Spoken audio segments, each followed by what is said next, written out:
Hello बच्चों, let's read the question first.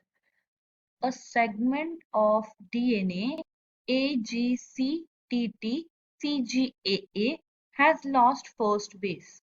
Assuming that translation starts from the next base, the effect would be no change in polypeptide form, only first amino acid will be different, complete change in type and sequence of amino acid, last amino acid of polypeptide will be different.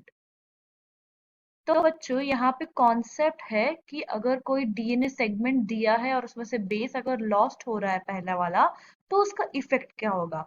तो यहाँ पे हमारा की concept बनता है about mutation. तो हम यहाँ पे आज रिवाइज करेंगे about mutation. So basically mutation होगा क्या। Mutation is a sudden change. इसको हम डिफाइन करेंगे as a sudden and spontaneous कह सकते हैं। sudden and spontaneous change in DNA sequence and इसके वजह से क्या होगा। डीएनए सीक्वेंस चेंज होने की वजह से डीएनए का क्या होता है बाद में ट्रांसक्रिप्शन होके बनता है एमआरएनए और इसका ट्रांसलेशन होके बनता है प्रोटीन।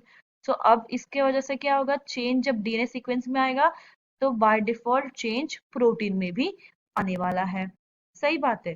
तो अभी हमको दिया गया है सीक्वेंस AGCTTCGA।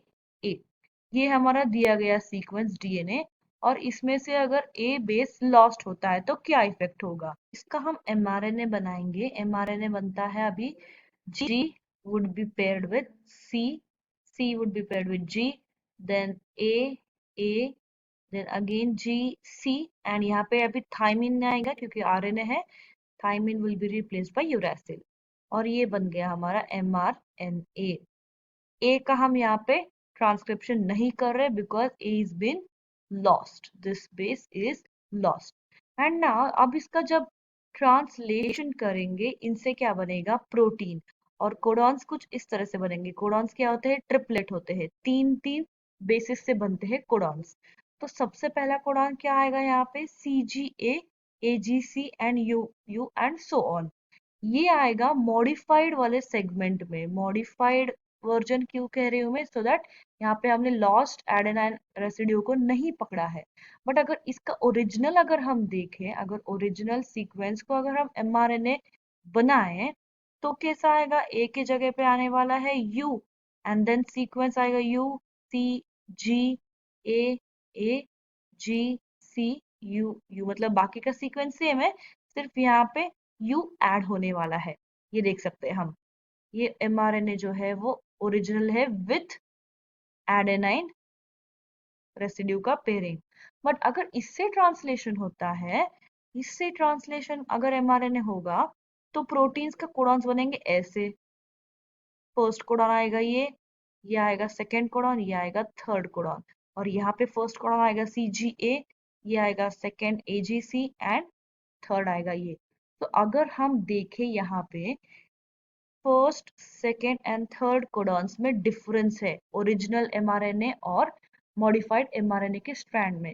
तो इससे क्या पता चलता है कि जो भी आखिर में यहाँ पे प्रोटीन बनने वाला है वो भी एंटायरली डिफरेंट होगा, क्योंकि अगर यहाँ पे प्रोटीन ओरिजिनल स्ट्रैंड से बनता है यहाँ पे विद द एडेनाइन रेसिड्यू तो कुछ कोडॉन्स इस तरह से होते, और अगर हम एडेनाइन के लॉस्ट वर्जन की स्ट्रैंड का अगर प्रोटीन बनाएंगे तो कोडॉन्स इस तरह से है और प्रोटीन भी अलग होने वाला है। तो इससे ये बात पता चलती है कि sequence of codons and amino acid will be entirely different.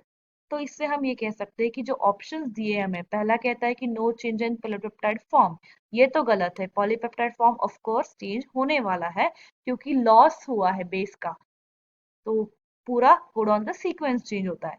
Second कहता है only first amino acid will be different, ऐसा नहीं होगा।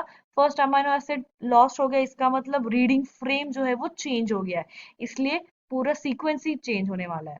सो we eliminate second option. Third होगा कि complete change in type and sequence of amino acid, ये सही बात है, पूरा का पूरा अमीनो एसिड का चेंज होने वाला है। And last amino acid polypeptide will be different, ये भी गलत है। सो करेक्ट आंसर है option 3. Complete change in type and sequence of amino acid. Hope you understood well. Best of luck.